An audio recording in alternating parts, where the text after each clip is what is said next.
Welcome everyone, welcome back to the show. Bienvenue à tous. Bon retour dans l'émission. C'est votre hôte, Danny Aifong. Comme vous pouvez le voir, je suis accompagné de l'ancien analyste de la CIA, analyste géopolitique et commentateur Larry Johnson. Larry, ravi de te revoir. Je suis de retour. Oui, tu es de retour, mieux que jamais. You're back and better than ever. Well, Eh bien, je ne sais pas trop, mais tu sais, je suis toujours du bon côté de l'herbe. hey, that's what counts. Well, Eh bien, let's get c'est ce to qui there. compte. First wanted to Bon, get to allons-y, Larry. what's Je voulais d'abord aborder happening, ce qui s'est passé pendant la nuit dans le cadre de l'opération Promesse Véritable 4. Iran L'Iran a frappé Israël de manière intensive, en coordination avec le Hezbollah et maintenant le Yémen, tandis que les intercepteurs israéliens sont soit inefficaces, soit complètement inactifs. Je veux simplement montrer cela, car il y a eu des frappes très notables, notamment sur le complexe chimique de Ramat Hovav, près de Dimona. Un journaliste turc s'y trouvait et a fait un reportage.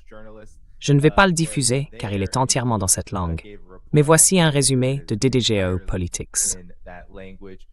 Un immense incendie s'est déclaré dans ce complexe chimique, et certains avancent qu'une entreprise pharmaceutique a également été touchée, ainsi que plusieurs sites dans la région du Negev où se trouve ce complexe.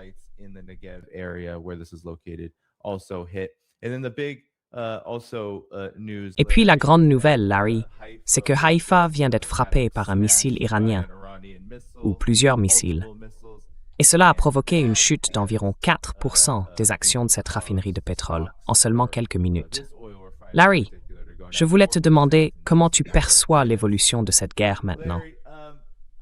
Tu sais, le fait que l'Iran ait frappé la région de Dimona semble être un message très fort. La région du Negev se complexe. Mais ce n'est pas seulement cela. Chaque jour désormais, nous recevons des rapports indiquant que les intercepteurs de tous les pays du Golfe pourraient être réduits à seulement quelques centaines dans l'ensemble du stock américain. Où en sommes-nous dans cette guerre, alors que les menaces continuent de venir des États-Unis et que les combats se poursuivent, mais que ces frappes semblent indiquer que les choses ne se passent pas très bien? Qu'en penses-tu?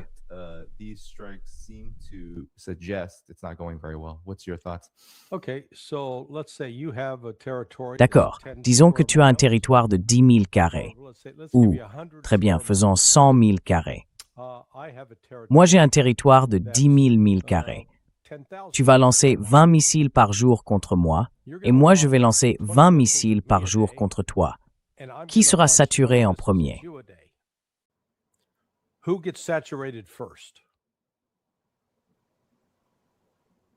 Nous savons que c'est le plus petit. Oui, d'accord, très bien. Donc nous sommes tous d'accord. C'est ce qui se passe ici. Vous savez, je ne suis pas sûr qu'il y ait un rapport de 20 à 1 ou de 30 à 1 entre la taille de l'Iran et celle d'Israël, mais c'est beaucoup, beaucoup plus grand qu'Israël. Israël n'a vraiment que 2 grandes villes, 3 si l'on compte Jérusalem, Haïfa et Tel Aviv.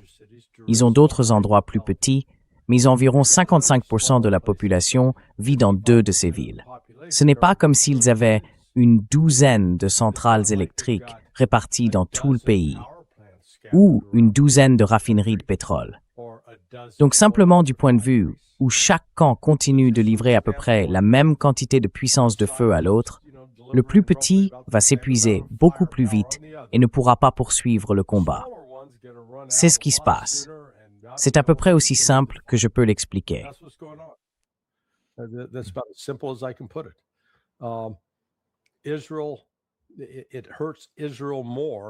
Israël. Cela fait plus de mal à Israël de perdre sa seule usine chimique qu'à l'Iran d'en perdre une sur 10. L'Iran dispose, disons, d'une plus grande profondeur stratégique. Maintenant, je ne dis pas que l'Iran ne subit pas de terribles dégâts, ni que ce n'est pas dramatique. Mais soyons clairs, la capacité d'Israël à supporter la douleur est bien moindre que celle de l'Iran. Et puis, si l'on ajoute la véritable raclée qu'Israël se prend de la part du Hezbollah dans le sud du Liban, et qu'on a déjà un ancien chef d'état-major israélien et l'actuel qui disent « Attention, alerte, on a un incendie majeur ici. On ne peut pas continuer comme ça. On est à court. On ne peut pas tenir. » Eh bien, quand vos propres militaires tirent la sonnette d'alarme et agitent le drapeau rouge, cela montre que vous avez un sérieux problème.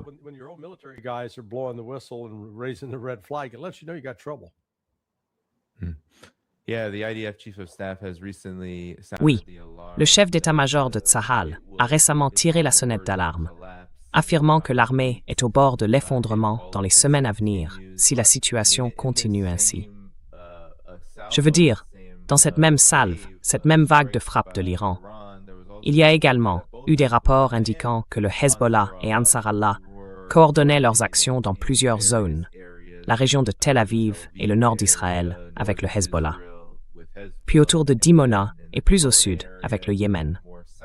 Il y a même eu des informations selon lesquelles le Yémen aurait utilisé le missile hypersonique Palestine 2, une arme incroyablement impressionnante, capable de parcourir une très longue distance en environ 15 minutes pour atteindre Israël.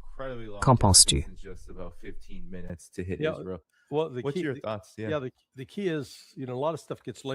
Oui, le point essentiel, c'est que tu sais, beaucoup de choses sont qualifiées d'hypersoniques, alors qu'elles ne le sont pas. Un véritable missile hypersonique est un engin qui dépasse Mach 6, et c'est là l'élément clé, peut être manœuvré en vol.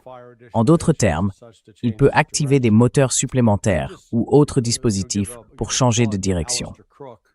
Permets-moi simplement, tu sais, de faire un petit clin d'œil à Alastair Crooke et à sa femme Aisling. Aisling est une véritable linguiste et elle lit la presse israélienne en hébreu, car ils y disent beaucoup de choses différentes, comme lorsqu'ils parlent entre eux, par rapport à la version anglaise. Et dans son dernier article, elle a cité un extrait d'un des journaux où l'ancien médiateur des forces de défense israéliennes, le général Yitzhak Brik, déclarait « Ce qui attend Israël lors du prochain round de la guerre est effrayant. »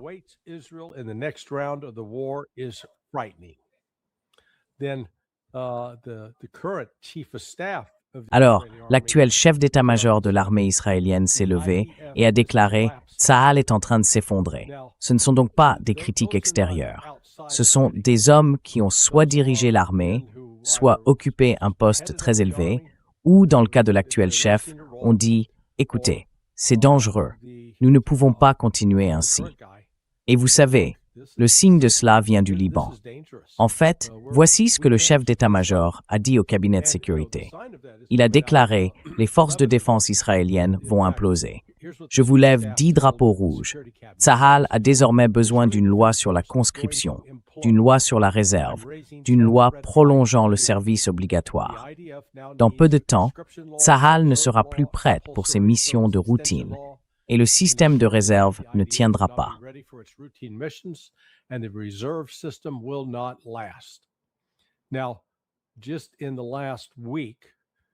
La semaine dernière, je ne me souviens plus exactement du jour, peut-être vendredi ou samedi, le Hezbollah a frappé une colonne de chars Merkava. Ce sont les gros engins redoutables de l'armée israélienne, et ils en ont détruit 21 en une seule journée. Auparavant, ils en avaient déjà mis 8 hors de combat un autre jour. J'ai entendu à plusieurs reprises, de sources diverses, que depuis le début de l'offensive israélienne dans le sud du Liban, plus de 100 chars ont été détruits ou rendus inutilisables par le Hezbollah. Et lorsqu'un char explose, il y a un équipage à l'intérieur qui subit des blessures ou trouve la mort. Israël s'est donc placé dans une situation où il n'a pas réussi à vaincre le Hamas. Le Hamas reste intact.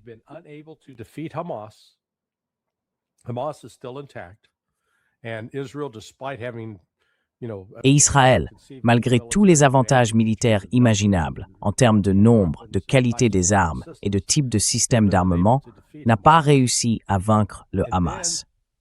À présent, ils sont pris dans une autre bataille, pire que celle de 2006. En 2006, ils ont perdu, ils ont été contraints de battre en retraite. Aujourd'hui, ils subissent des pertes encore plus lourdes face au Hezbollah. Et ensuite, ils ont déclenché cette guerre avec l'Iran. Comme nous l'avons vu dans des rapports récents, je crois que c'était dans le Financial Times, environ 80% des missiles iraniens passent à travers. Le très vanté système de défense aérienne israélien est une catastrophe. Le dôme de fer est fissuré, tout comme la fronde de David. Ils sont en train de se faire battre.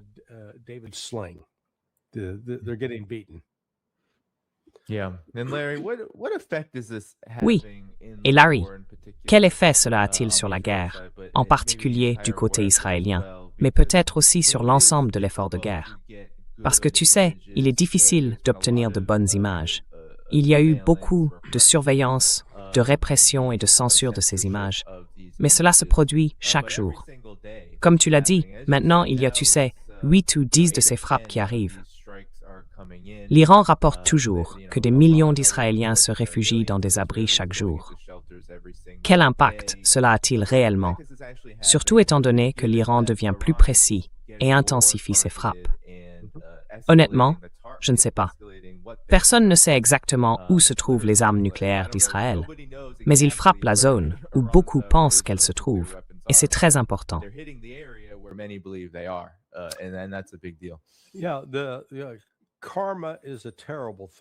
Oui, le karma est une chose terrible. Et Israël s'est attiré un mauvais karma en tuant tous les enfants qu'il a tués à Gaza, puis en déclenchant cette guerre d'agression. Le même genre de choses qu'Adolf Hitler a fait à la Pologne, mais cette fois contre le peuple iranien. Et maintenant, l'Iran est pratiquement capable de frapper n'importe quelle cible qu'il veut en Israël, avec peu de chances d'être arrêté. Donc vous savez, peut-être qu'on ne devrait pas sous-estimer la capacité des gens à endurer la souffrance. Il suffit de faire le parallèle avec le siège de Vicksburg pendant la guerre de sécession américaine. Là, il y avait beaucoup de ces dames du Sud raffinées et de haute société vivant dans des grottes creusées sur la rive du Mississippi pendant des mois de bombardements et d'attaques. Et vous savez, elles ont tenu bon.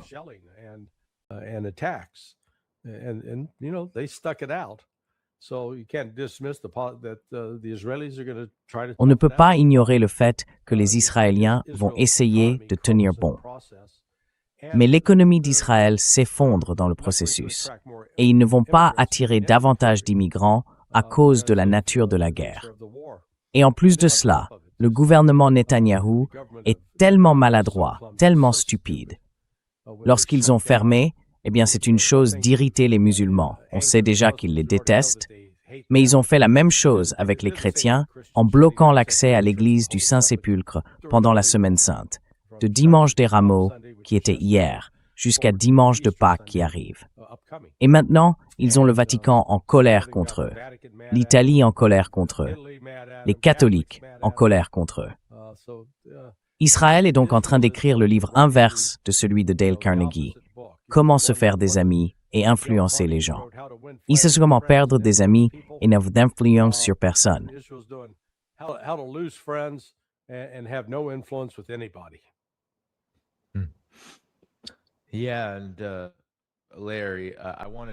Oui. Et Larry, je voulais maintenant te poser une question sur l'autre aspect des frappes que l'Iran mène en représailles à la guerre d'agression des États-Unis et d'Israël. Cela se passe du côté du Golfe. Donald Trump a déclaré qu'il voulait que les pays du Golfe payent pour l'effort de guerre américain. Il vient de le dire, mais il semble qu'en réalité, ce soit le Golfe qui ait besoin d'aide pour faire face aux conséquences de ce qui se passe. Selon des sources iraniennes, des missiles de précision viennent, à l'instant même, de frapper un site de commandement et de contrôle américano-émirati. La 5e flotte américaine a été touchée par des drones.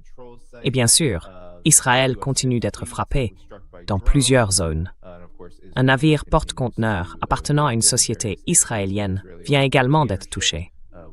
Mais tu sais, le Golfe encaisse durement. Et je peux afficher les chiffres des intercepteurs pendant que tu commentes, mais c'est mauvais. Apparemment, 2400 intercepteurs ont été tirés en seulement un mois à travers les pays du Golfe.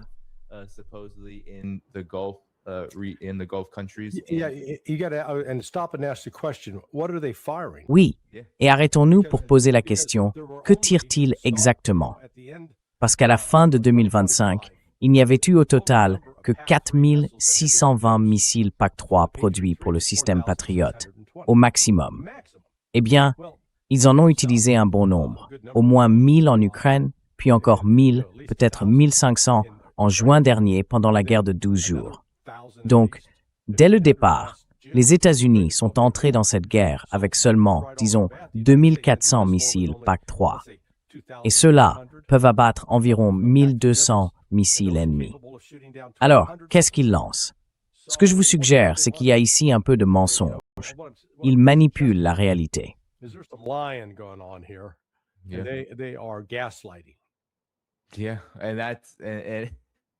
Oui, et c'est du gaslighting.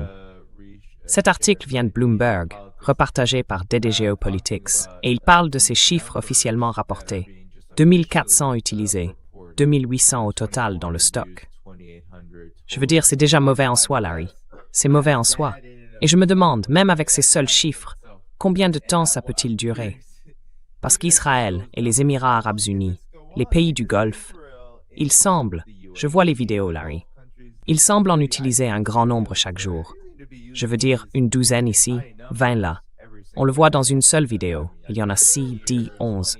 Alors combien de temps ça peut-il vraiment continuer? Que se passe-t-il ensuite? Il semble que l'administration Trump et Israël ne s'en préoccupent pas trop, du moins dans leur image publique et médiatique.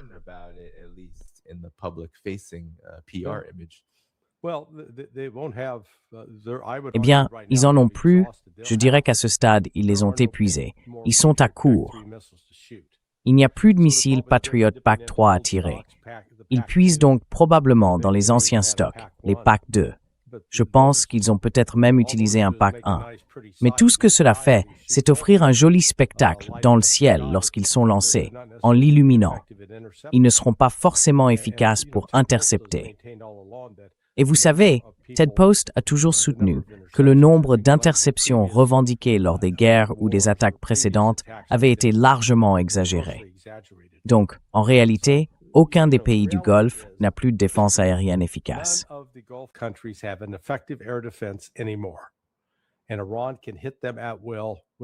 Et l'Iran peut les frapper à volonté avec ce qu'il veut, et c'est ce qu'il fait. L'un des porte-paroles iraniens a déclaré l'autre jour, en réponse à l'affirmation de Trump, selon laquelle, si l'Iran n'ouvre pas le détroit d'Ormuz, les forces américaines viseront les centrales électriques iraniennes. Eh bien, il a dit que le détroit n'était restreint qu'au trafic hostile et restait sous le contrôle de l'Iran. Le passage sûr se poursuit selon des règles strictes. Mais il a ajouté que si les États-Unis frappaient les centrales électriques iraniennes, l'Iran fermerait complètement le détroit d'Ormuz jusqu'à la reconstruction des installations endommagées. Il ciblera tous les actifs énergétiques, TIC et d'infrastructures israéliens. Il détruira les entreprises régionales ayant des actionnaires américains et il visera les centrales électriques des pays hébergeant des bases américaines. Et c'est exactement ce qu'il fait, après que les centrales électriques ont été touchées en Iran.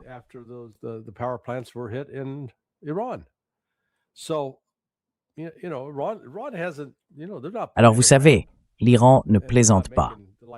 Et ils ne lancent pas, comme Trump, des menaces en l'air. Ils font ce qu'ils disent. Si vous allez bombarder notre usine de dessalement, nous détruirons la vôtre. Ils en ont détruit une au Koweït hier. 35% de l'eau douce du pays provenait de cette usine. Ce n'est plus le cas. Donc je pense que, d'abord, c'est une course pour voir quel pays du Golfe s'effondrera le premier, disparaîtra dans l'histoire. Sera-ce les Émirats arabes unis ou sera-ce Bahreïn? En ce moment, je parierais sur Bahreïn, simplement parce qu'il est plus petit. Son dirigeant a abandonné le pays et ils ont là-bas la plus grande population de musulmans chiites. Mais Dubaï n'est pas loin derrière. Les Émirats arabes unis n'ont pas vraiment de voie viable pour continuer à exister en tant que pays.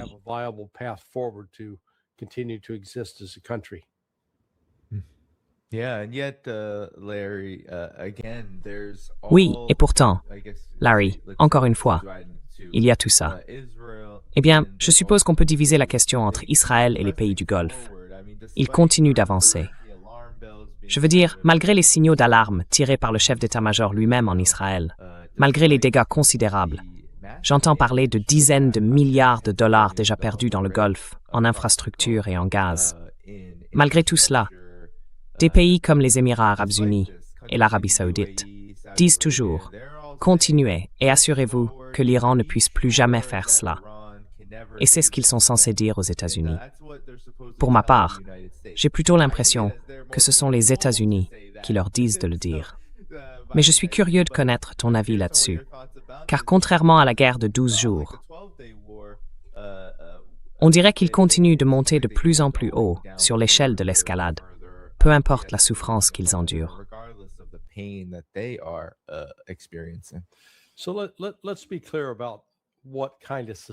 Soyons clairs sur le type de société dont nous parlons.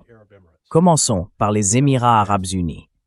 Ils ont d'immenses gratte-ciels, parmi les plus hauts du monde, très richement conçus, apparemment modernes. Pourtant, chaque matin, des camions doivent descendre dans les sous-sols de ces bâtiments pour se remplir de déchets humains, parce qu'ils n'ont pas de système d'égout. D'accord? Réfléchissez à cela.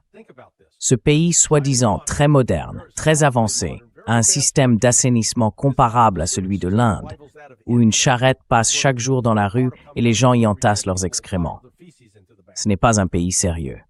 Et les Émirats arabes unis, en ce moment, sont privés de 83% de leurs revenus.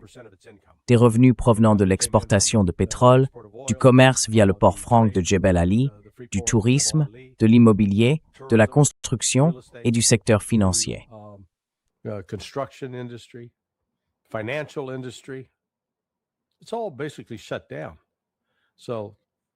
Tout est pratiquement à l'arrêt. Donc vous savez, en conséquence, l'Iran s'en amuse, disant qu'au moins ils ont éliminé la prostitution dans l'un des grands pays arabes du Golfe. Parce qu'une fois le blocus en place et les très riches partis en vitesse, toutes les prostituées ont dit « Eh bien, plus d'argent à gagner ici » et sont reparties vers le nord, en Ukraine, d'où beaucoup d'entre elles viennent. Ainsi, les Émirats arabes unis, en ce moment, ressemblent à un petit chihuahua en colère, sans dents, bruyant, agressif, mais sans réelle morsure. Et il y a 6 semaines, ils étaient prêts à faire la guerre à l'Arabie saoudite.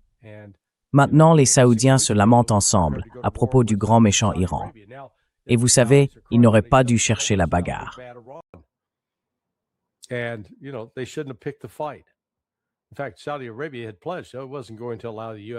En réalité, l'Arabie saoudite avait promis qu'elle ne permettrait pas aux États-Unis d'utiliser son territoire. Et c'est exactement ce qu'elle a fait.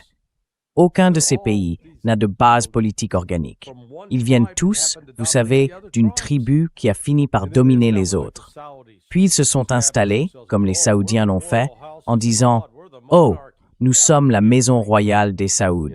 Nous sommes la monarchie. » Oui, laissez-moi rire. Vous campiez simplement dans le désert pendant des années jusqu'à ce que vous trouviez du pétrole. Et soudainement, le pétrole vous aurait rendu intelligent, brillant? Je ne crois pas. Ainsi, le pouvoir du dollar devient plus faible pour eux. Et c'est là qu'il faut y réfléchir. Il n'y a que 2 pays dans toute cette région du Golfe qui élisent leurs dirigeants politiques. L'un est l'Irak, l'autre est l'Iran.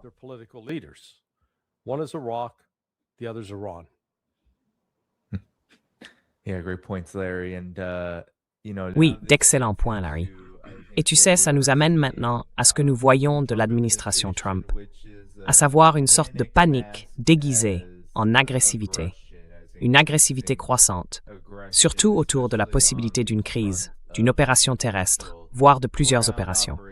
Bien sûr, il y a la chaîne israélienne Channel 13. Elle semble souvent servir de porte-voix à ce qui se prépare du côté militaire américain. Ils affirment que les États-Unis se préparent à des invasions terrestres ou, soi-disant, à ouvrir le détroit d'Ormuz avec le soutien du renseignement israélien.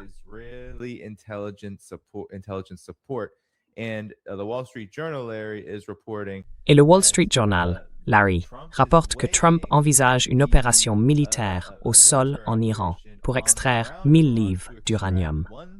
Cela intervient alors que, comme tu l'as probablement vu, Trump a fait des déclarations avant notre émission, Larry, où il tient maintenant des propos très contradictoires, comme à son habitude. Il parle d'un nouveau et meilleur régime en ce moment. Selon lui, le changement de régime a déjà eu lieu. Et il affirme que si un accord n'est pas conclu rapidement entre l'Iran et les États-Unis, il mettra fin au charmant séjour en Iran en anéantissant toutes leurs centrales électriques, leurs puits de pétrole, l'île de Karg, et ainsi de suite. Alors Larry, que penses-tu de cette série de développements du côté des opérations terrestres? Parce qu'il y a eu beaucoup de préparation à cela. Plusieurs jours de rapports sur l'arrivée de troupes, de marines, de parachutistes maintenant. Quelles sont tes réflexions à ce sujet? Your thoughts about this? What's the point? I mean, okay. Eh bien, à quoi bon? Je veux dire, d'accord. Prenons le scénario de l'île de Kark. Maintenant, souvenez-vous de ce que Donald Trump et son secrétaire au Trésor, Scott Bessent, ont fait il y a 3 semaines. Ils ont levé toutes les sanctions pétrolières contre l'Iran. Très bien, Danny. C'est ta chance. Pourquoi ont-ils fait ça? Dis-le-moi, Larry. Eh bien, voulaient-ils réduire l'offre de pétrole ou l'augmenter? Did they want to cut the supply of oil or increase the supply of oil? Tu veux dire qu'ils ont fermé le détroit d'Ormuz? No. So when they lifted the sanctions, Non, non. Donc, quand ils ont levé les sanctions, ah oui, ils voulaient augmenter l'offre de pétrole. D'accord, je veux que tu suives la logique ici. Ils voulaient augmenter l'offre de pétrole parce qu'ils essayaient de maintenir le prix du pétrole bas, en reconnaissant que la hausse des prix du pétrole ferait dépenser plus d'argent à tout le monde. Très bien. Alors maintenant, que propose-t-il de faire avec l'île de Kark? Il va faire exploser leur puits de pétrole et, en gros, réduire l'offre de pétrole. Ah d'accord, je crois. C'est complètement contradictoire. it's completely contradictory. Et Larry, avant que tu continues, j'allais justement dire qu'il avait déjà dit qu'il allait faire ça et que cela a déjà eu un effet extrêmement négatif sur les prix du pétrole, dans le sens où ils ont augmenté. Mais vas-y. Yeah. So, Oui, donc, c'est ça l'objectif. Infliger le plus de dégâts possible à l'île de Karg pour qu'elle ne puisse plus pomper de pétrole. Ou bien il a aussi dit « Non, je veux prendre le contrôle. Je veux contrôler tout le pétrole iranien. » Très bien. Tu as tout ce contrôle là-bas, sur Karg. Mais comment tu le fais sortir par le détroit d'Ormuz? Comment tu le fais sortir du golfe Persique? Tu sais, attacher des sacs de pétrole à des dauphins et les faire nager dehors. Donc, ça ne fait rien pour ouvrir le détroit d'Ormuz, ce qui te ramène au même problème. Donc, d'accord, tu vas devoir compter sur une force terrestre pour prendre le détroit d'Ormuz. Sauf que, comment une force terrestre prend-elle le détroit d'Ormuz? La réponse, c'est qu'elle ne le peut pas.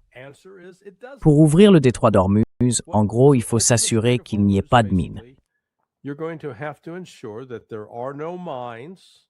So you're going to sweep up all the mines. Donc, vous allez balayer toutes les mines. Vous assurez qu'il n'y a pas de mini-sous-marins, sous-marins équipés de torpilles, pas de drones marins sous-marins pouvant être manœuvrés pour s'écraser contre vos navires et les faire exploser, pas de drones ordinaires au-dessus du sol pouvant être lancés pour atteindre le détroit d'Ormuz, pas de pièces d'artillerie ni de canons côtiers capables de frapper des navires dans cette région, et pas de missiles pouvant atteindre leur cible. Alors expliquez-moi, en quoi le fait de déployer 5 000, 10 000, 20 000 hommes sur cette île de Keshm empêche tout cela? Ce n'est pas le cas.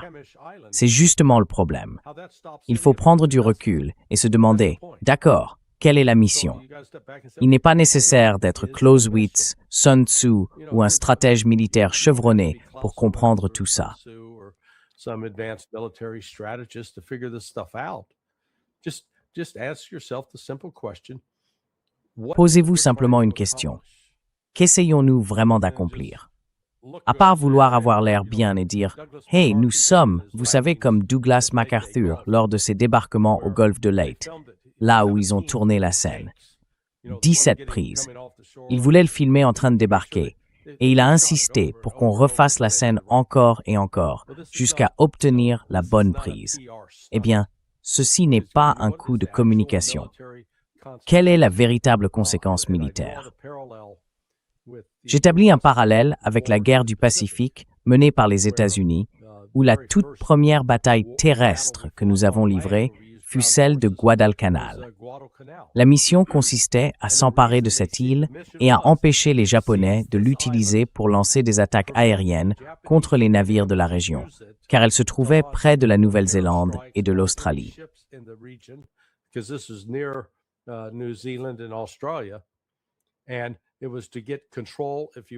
Et c'était pour prendre le contrôle, si vous voulez, de l'espace aérien en utilisant cette île comme porte-avions.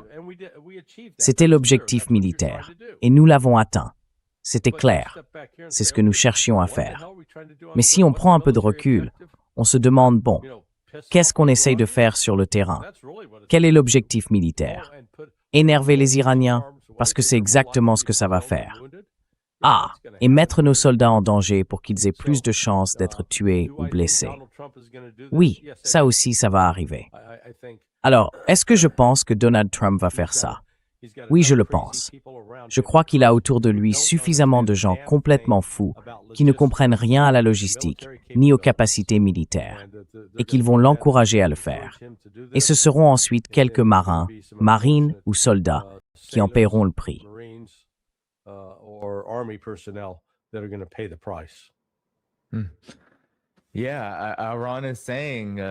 Oui, l'Iran dit « Approchez-vous ». Ils publient de petites vidéos, diffusent des déclarations dans leurs propres médias. L'armée iranienne a des vidéos de soldats sur les rives du Golfe Persique disant « Approchez-vous, nous vous attendons ». Je veux dire, il ne semble pas y avoir de peur, du moins d'après ce que nous pouvons constater. Et l'idée, Larry, de saisir 1000, qu'est-ce que c'est? 1000 livres d'uranium en provenance d'Iran. Je veux dire, comment cela peut-il même arriver? Comment cela peut-il même arriver? Je ne sais pas comment. Eh bien, d'accord. En fait, j'ai travaillé sur un exercice pour faire exactement cela, mais c'était il y a environ 20 ans. Donc, tout d'abord, il faut voir comment s'y rendre. Les sites où l'uranium enrichi est stocké se trouvent à l'intérieur de l'Iran, donc le premier défi est de savoir comment les atteindre. Ces hélicoptères, comme le Chinook 47 ou le Black Hawk, seraient les deux plus susceptibles d'être utilisés. Ou bien, on pourrait utiliser un avion C-130. Mais encore une fois, cela suppose que l'on puisse survoler l'Iran sans se faire abattre, et nous avons déjà vu que ce n'est pas possible. Donc surtout, si vous devez pénétrer à 800 miles à l'intérieur de l'Iran pour atteindre l'un de ces sites, n'est-ce pas?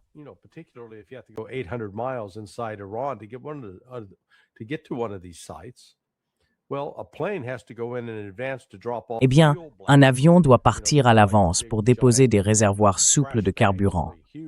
Ce sont comme de grands sacs poubelles géants, d'énormes sacs remplis de carburant d'aviation, afin que les hélicoptères puissent atterrir, se ravitailler, puis redécoller pour atteindre le site. Une fois sur place, comme nous l'avons vu lors du raid pour capturer Ben Laden au Pakistan, tout était préparé de l'intérieur. Nous avions préalablement coordonné avec les Pakistanais ce que nous allions faire. Ils ont éteint les lumières dans la vallée et se sont assurés qu'il n'y aurait pratiquement aucune chance que les États-Unis rencontrent une opposition. Et même avec cela, il y a eu des problèmes. L'un des hélicoptères a subi un accident catastrophique et s'est écrasé contre un mur.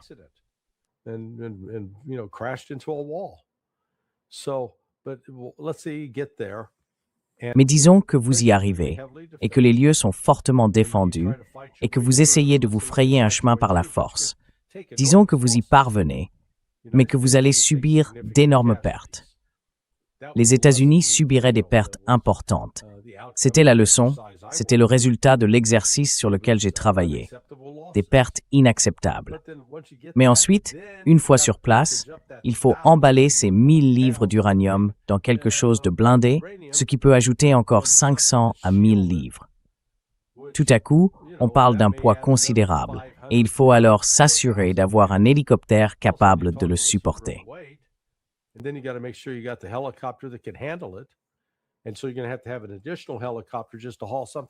Et donc, il faudrait un hélicoptère supplémentaire, rien que pour transporter quelque chose comme ça. Je veux dire, c'est juste, vous savez, le raid pour récupérer du matériel nucléaire.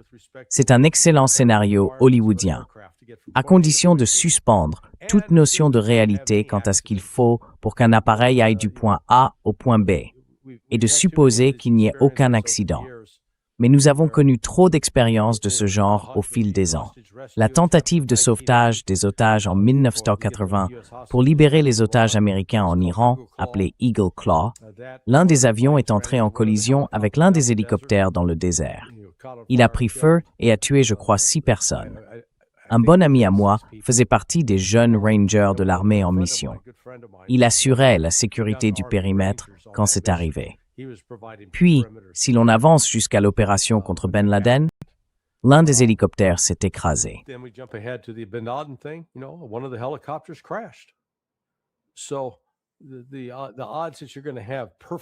Donc, les chances que vous ayez un équipement parfaitement fonctionnel, un temps idéal, et que personne ne fasse quelque chose de stupide, très faibles. Vous prévoyez toujours, vous savez qu'il y aura une erreur quelque part. Et puis, à la fin, vous prenez 450 kilos d'uranium enrichi, et ensuite, parce qu'il faut le protéger de manière à ne pas irradier tous les membres de votre équipe. Ils arrivent en combinaison hazmat? Eh bien, ils devraient. Une combinaison hazmat ne vous protège pas contre les radiations. Il faut un blindage qui empêche ces radiations de pénétrer. Et c'est pour cela qu'il faut le mettre dans des conteneurs protégés. Mais alors, vous ne pouvez pas le déplacer à 3 ou 4 personnes. Vous savez, 700 kilos. 4 types ne vont pas déplacer ça. Ça fait quoi, plus de 130 kilos chacun? Ou 180? Oui. Donc ça n'a tout simplement aucun sens.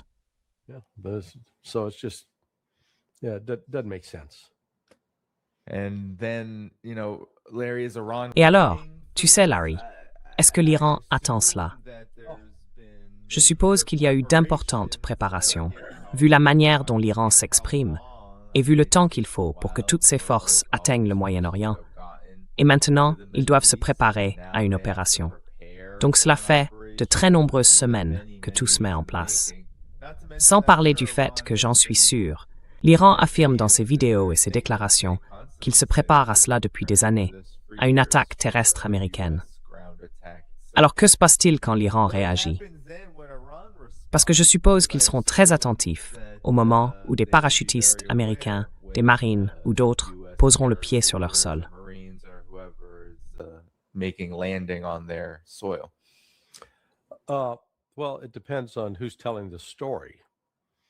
Eh bien, cela dépend de qui raconte l'histoire. Si c'est le responsable américain qui dit « Oh, vous savez, les Iraniens sont faibles, ce sont une bande de mauviettes, ils sont nuls au combat, ils s'enfuiront, donc nous nous attendons à aucune opposition. » Ou si les Iraniens disent « Oui, nous les attendons, nous allons leur tendre une embuscade. » Donc, vous voyez, c'est là le danger. Nous en avons tellement parlé, et tout cela a été tellement exposé au grand jour que nous avons complètement éliminé l'élément de surprise.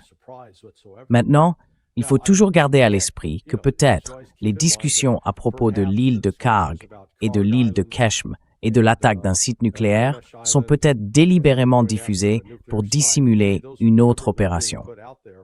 Mais, pour ma part, je n'arrive absolument pas à imaginer quelle pourrait être cette autre opération, en termes de ce que nous essayons réellement d'accomplir. If you come back to say, what is it we're trying to accomplish? If we're trying to accomplish the decapitation. Si nous essayons de parvenir à la décapitation du régime iranien, cela ne garantit toujours pas qu'il y aura un remplacement du régime. La profondeur du soutien à la République islamique d'Iran semble être à la fois importante et étendue. Que vont-ils faire? Prendre une île, Bandar Abbas, ou un port, Bandar Abbas? Ces types sont tellement préoccupés par l'aspect propagandiste de tout cela pour le contrôle politique intérieur qu'ils jettent complètement par la fenêtre la sécurité opérationnelle des personnes qui participent à de telles missions.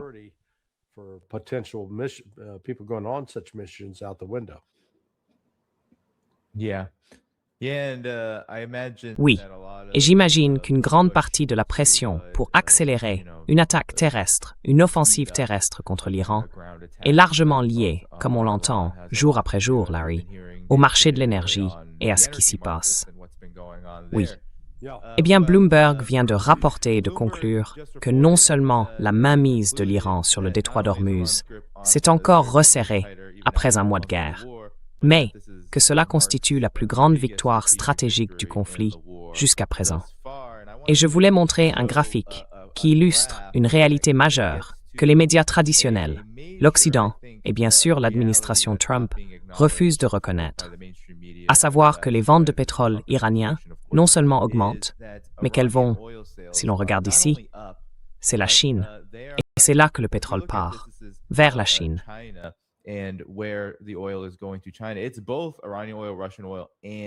Il s'agit à la fois de pétrole iranien, russe et vénézuélien qui est stocké en mer de Chine méridionale et en mer de Chine orientale, à destination de la Chine. En fait, l'Iran gagne davantage d'argent et a contraint les États-Unis à alléger les sanctions. Quel a été le véritable impact de la fermeture du détroit d'Ormuz? Parce qu'à chaque fois que Donald Trump en parle, il dit que cela ne nous concerne pas, qu'il n'y a rien, que nous ne commerçons pas tant que ça par le détroit d'Ormuz, donc que cela ne nous affecte pas vraiment. Mais il semble que cela ait un effet majeur sur les marchés. Et nous n'avons même pas encore abordé le cas du Yémen, qui a la capacité, à tout moment, de fermer le détroit de Bab el-Mandeb, ce qui, j'imagine, aggraverait encore la situation sur les marchés pétroliers. Mais quelle est ton évaluation, Larry, à ce sujet?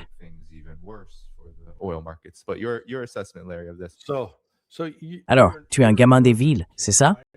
Tu n'as pas de voiture, ou bien si? Or do you have a car? Non. Eh bien, ma femme a une voiture. Moi, je n'en ai pas. Nous sommes tous les deux des enfants de la ville, mais elle a une voiture. D'accord. Okay, but Mais doit-elle payer plus cher pour faire le plein de ce truc? to fill that thing up. Ouais, eh bien, on était justement en Californie et l'essence était à $6 le gallon. On n'a pas eu besoin de faire le plein parce qu'on était avec la famille et on a un peu roulé avec eux. Mais ouais, non, vraiment mauvais. Vraiment mauvais. So Alors, tu as traversé le pays en voiture jusqu'en Californie. Ouais, Non, nous avons pris l'avion. Et les billets étaient vraiment chers. Mais quand nous étions en Californie, nous avons conduit là-bas. we rented a car. Okay.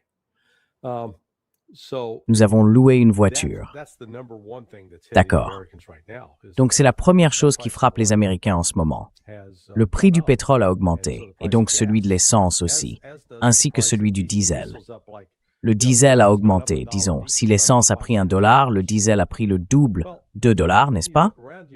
Eh bien, ensuite, on regarde tout ce qui transporte la nourriture, tout ce qui transporte les produits essentiels de la vie. Ce sont des camions qui roulent au diesel aujourd'hui.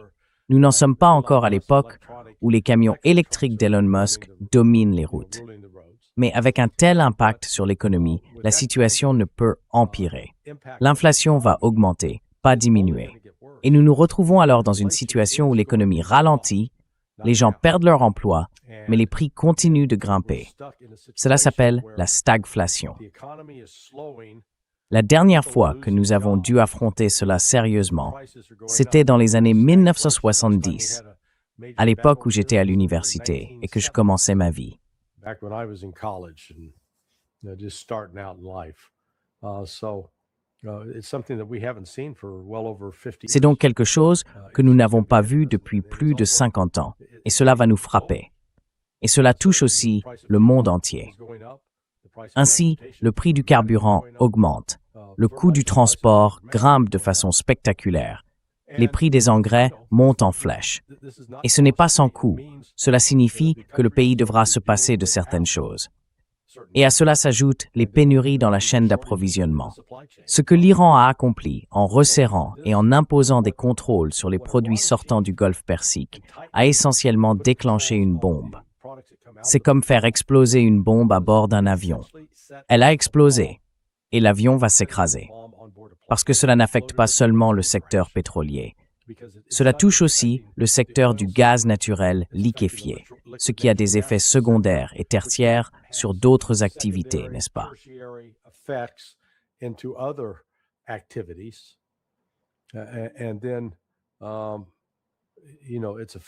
Et puis vous savez, cela a eu un impact sur le marché des engrais, en faisant grimper les coûts de manière spectaculaire, car l'urée est produite à partir de certaines usines pétrochimiques.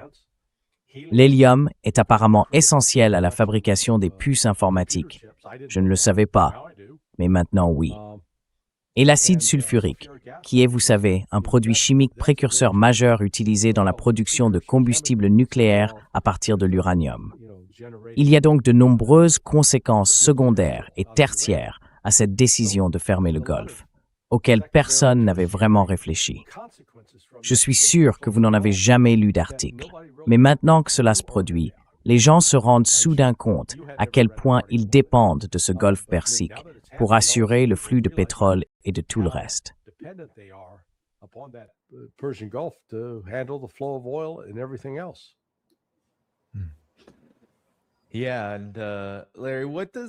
Oui. Et Larry, que signifie l'entrée du Yémen dans la guerre? Il n'y a pas beaucoup d'inquiétude quant aux capacités du Yémen venant s'ajouter à celles de l'Iran dans le domaine des missiles, des attaques contre Israël et peut-être même contre le Golfe si la situation en arrive là. Mais l'attention est surtout portée sur l'Iran. Partout, chez Axios, Bloomberg, tout le monde parle de l'Iran, des Houthis qui se manifestent. Alors, que signifie l'entrée du Yémen dans la guerre pour les jours et les semaines à venir? Qu'en attendez-vous?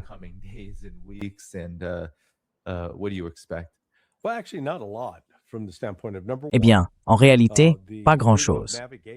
D'un point de vue général, premièrement, la liberté de navigation en mer Rouge n'a pas été rétablie depuis décembre 2023, donc elle reste limitée. Aucun navire ne se rend en Israël et aucun navire israélien n'est autorisé à passer. Les Houthis ont accepté de laisser d'autres navires entrer et sortir, mais beaucoup d'entre eux ont refusé et contournent par le cap de Bonne-Espérance simplement parce que leurs compagnies d'assurance leur disent « Si vous passez par la mer Rouge, nous ne vous couvrons pas. Trop dangereux. » Je pense donc que ce que l'on voit actuellement est davantage un geste symbolique de la part des Houthis. Et nous sommes solidaires de nos frères et sœurs en Iran et ailleurs. Maintenant, s'ils trouvent une belle cible bien juteuse, ils la prendront et ils ont déjà lancé quelques missiles. Mais cela ne va pas changer radicalement le cours de la guerre, car le secteur clé, vital, la mer Rouge, est déjà pratiquement fermé. Celui qui rend tout le monde fou, c'est le détroit d'Ormuz.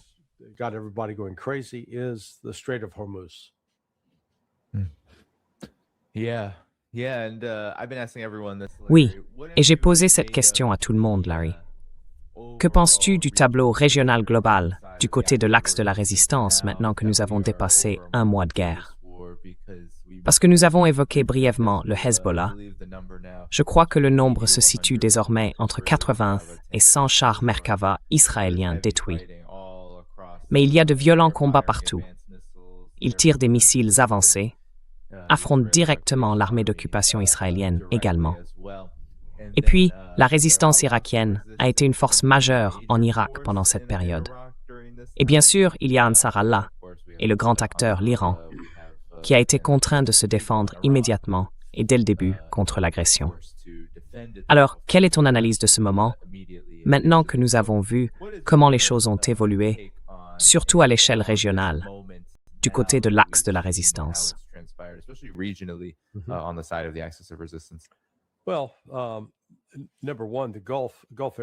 Eh bien, tout d'abord, les Arabes du Golfe sont en train de disparaître. Je pense qu'il y a une véritable question à se poser quant à savoir si les Émirats arabes unis et le gouvernement de Bahreïn existeront encore dans un an. Ils pourraient avoir disparu d'ici 6 mois, car il n'y a rien de solide là-bas. Des populations comme celles du Qatar et du Koweït, je prévois que l'Irak prendra le contrôle du Koweït d'ici un an à mesure que cette guerre progressera, car je ne vois pas ce conflit s'atténuer. Et je pense que l'alliance entre l'Iran et l'Irak continuera de se renforcer et non de s'affaiblir. Donc quand on regarde l'Arabie saoudite, le royaume des Saouds, environ 45% des personnes qui y vivent sont des serviteurs sous contrat.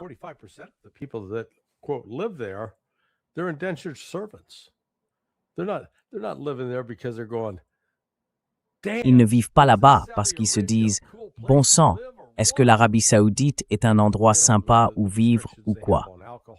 Tu vois, avec les restrictions qu'ils imposent sur l'alcool, les restrictions qu'ils imposent aux femmes, ce que les femmes peuvent faire, ce qu'elles ne peuvent pas faire. L'Iran, en revanche, est bien plus ouvert et souple sur ces questions comparé aux Saoudiens. Les Saoudiens, comme tous ces pays, n'ont pas de véritable base politique. Ils n'ont pas le concept d'identité nationale. Tu vois? Parce que ce soit pour faire venir une équipe de football ou autre chose, ils engagent toujours des étrangers pour faire le travail à leur place, puisqu'ils ne peuvent rien faire par eux-mêmes. Donc ce que fait l'Iran, c'est essentiellement restructurer l'équilibre du pouvoir politique dans le Golfe Persique. Et cela ne m'étonnerait pas de voir Erdogan, en Turquie, vouloir collaborer étroitement avec les Iraniens à ce sujet. Erdogan want to work closely with the Iranians in doing that. Yeah. Yeah, I mean, and then, Oui, oui. finally, Je veux dire. Et puis enfin, Larry, on en vient à la vision d'ensemble ici. Qu'est-ce que tu en penses? Tu sais, non seulement la Chine s'en est très bien sortie en ce qui concerne l'Iran. Des sources indiquent qu'ils laissent passer des navires par le détroit d'Ormuz. C'est juste que ce sont des pétroliers chinois, des pétroliers affiliés. Et ils payent. Le péage, oui. Ce que Marco Rubio a dit ne se produira jamais. Mais Larry, je pense que c'est déjà en train de se produire, d'après ce que j'ai vu. Alors, comment cela affecte-t-il l'élan général vers un monde multipolaire et le dollar?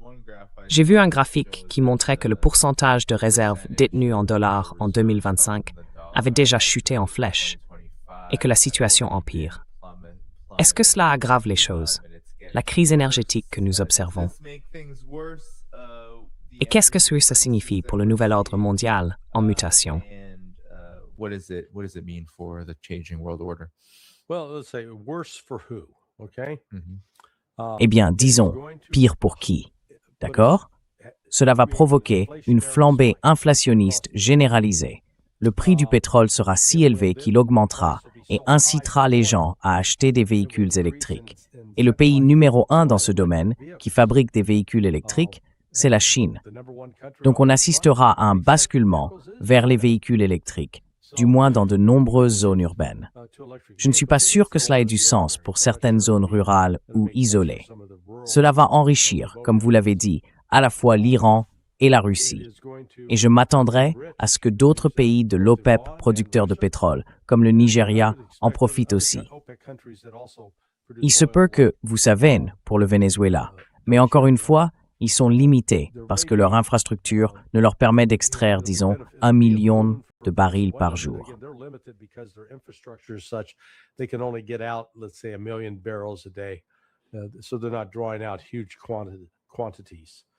Donc, ils n'extraient pas d'énormes quantités. C'est ce que je soutiens que nous observons. L'émergence d'un ordre économique et politique entièrement nouveau, de la même manière que ton père, ta mère ou tes grands-parents ont vu naître les Nations Unies et le système financier de Bretton Woods. Cela a essentiellement permis aux États-Unis de devenir la puissance dominante dans le monde, suivie par la Russie. Mais ce n'est qu'en 1972, lorsque Nixon a ouvert la Chine avec son initiative, que celle-ci est sortie des années de la révolution culturelle et a entamé l'ère des réformes capitalistes.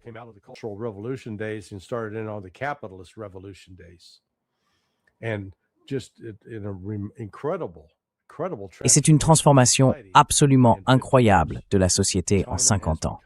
La Chine est devenue la société la plus moderne et la plus industrialisée du monde, et elle dépasse largement les États-Unis dans l'utilisation de robots pour produire une grande variété de choses. Cette guerre en Iran est donc en quelque sorte une conséquence naturelle de cela, car l'Iran va jouer un rôle crucial dans cette nouvelle économie, notamment en consolidant le corridor nord-sud qui s'étend de la Russie à la mer Caspienne, en passant par Téhéran jusqu'à Chabahar. Nous assistons donc à un événement d'une grande portée. We are witnessing something consequential. Remember, the League of Nations Souvenez-vous, la Société des Nations, qui avait été créée pour tenter d'empêcher les nations d'entrer en guerre. Je crois que son dernier jour d'existence remonte à avril 1946. Je veux dire, elle était complètement hors de propos pendant la guerre. Et c'est exactement ce que nous voyons aujourd'hui.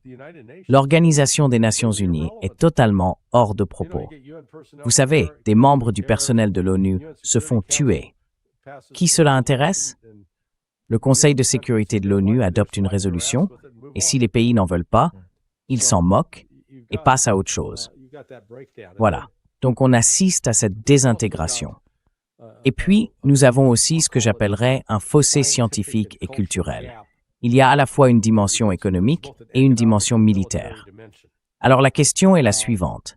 Qu'ont en commun les gratte-ciels de bureaux et les porte-avions américains?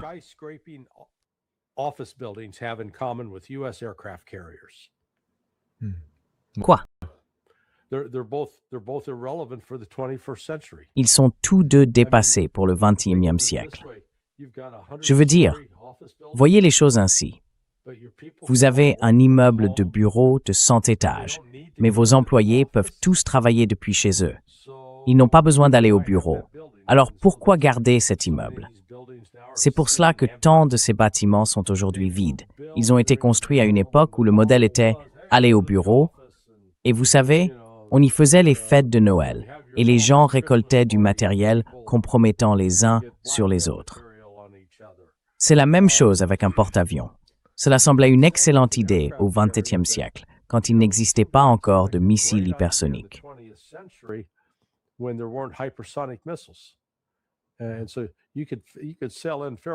Ainsi, vous pouviez naviguer assez près des côtes d'un pays, lancer vos missions aériennes et les intimider sérieusement en les bombardant.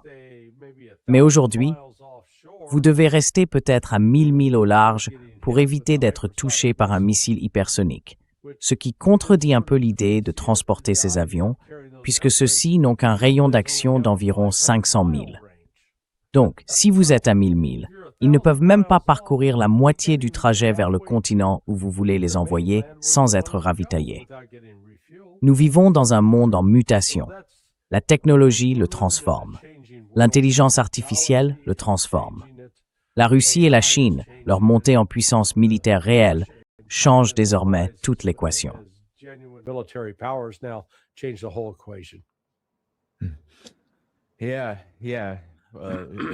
Oui, absolument. Et nous n'avons même pas abordé le fait que ces porte-avions, Larry, l'un d'eux, a été complètement mis hors service pendant cette guerre, le Gerald Ford. Ce qui... Tu étais dans cette émission, je crois, avec notre ami le colonel Wilkerson, et nous parlions des problèmes de plomberie qui s'y produisaient. Et puis, soudainement, il y a eu un énorme soi-disant incendie de blanchisserie, que Donald Trump a ensuite déclaré ne pas être un incendie de blanchisserie du tout. Il a dit « En réalité, nous avons été pris pour cible à de nombreuses reprises. » Il a raconté cela à ses amis financiers. C'est donc bien une crise, Larry. As-tu quelque chose à ajouter maintenant que nous terminons l'émission? Quelque chose que nous n'avons pas abordé? Je te laisse la parole.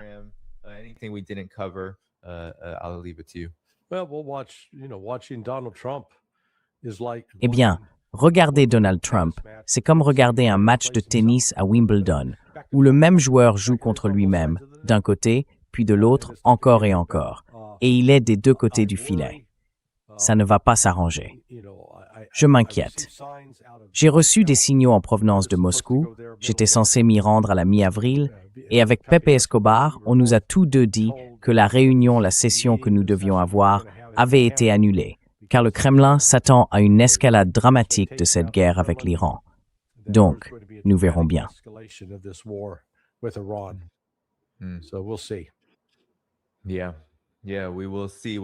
Oui, on verra bien. Bon, on va partir d'ici ensemble. Je veux remercier tous ceux qui ont envoyé un super chat et sont devenus membres. Vous avez été très nombreux. Je vous en suis vraiment reconnaissant.